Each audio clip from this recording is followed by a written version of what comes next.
All right, in this video, we're going to be talking about default values inside of functions, because sometimes you may call a function, but you may not utilize all the parameters that are in there. And so you may want to provide a simple default value.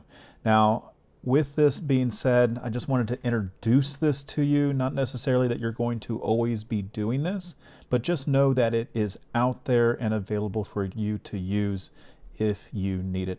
And there are some rules associated with this, but we're going to talk about that here. Let's go ahead and go into the code, and inside of our file folder setup, we are in Python lessons, and then I have a simple file here called function default value.py. I also have some notes up here that we're going to go over, but with that being said, functions have a default value for their parameter. And this means that if the function is called without that value or without that parameter, the default value will be used. If the function does happen to get called with that parameter, that argument, then it's going to use what the caller is going to be supplying.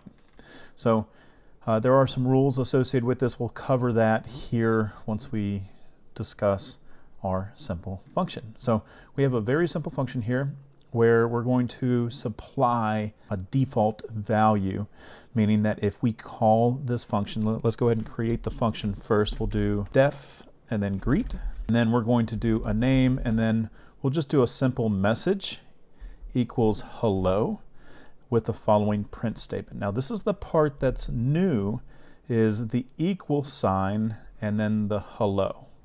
That is the new part of what we're talking about, because if we didn't have the equal sign, it's the same as this one right here, which is just an argument and the function requires it. So let's go ahead and do the following. We can say greet, and then we'll say John.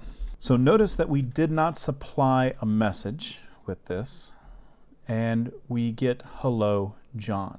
So the message gets applied with the default value.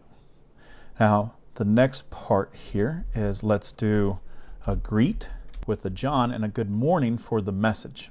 So now we actually supplied a message, and then we're going to go ahead and hit the run button, and now we get good morning John.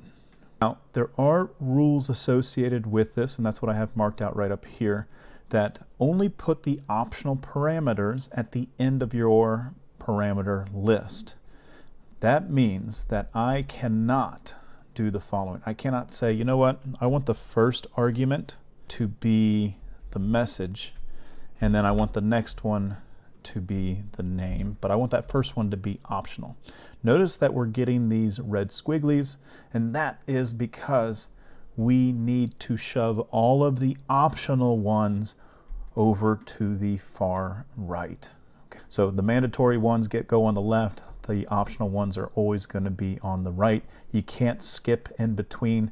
That's another downside of the default value, if you picture it being a downside. So again, if you're going to do default values, you want to put them after your final one that is required.